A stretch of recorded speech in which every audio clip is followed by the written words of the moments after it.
وعباد الرحمن الذين يمشون على الأرض هونا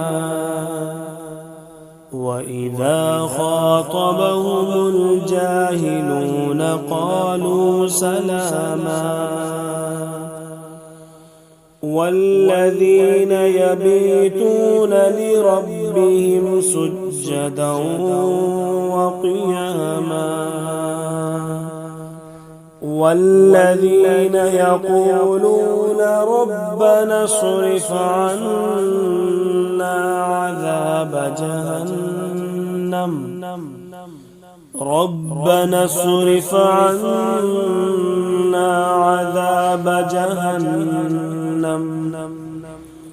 ربنا اصرف عنا عذاب جهنم إن عذابها كان غراما إنها ساءت مستقرا ومقاما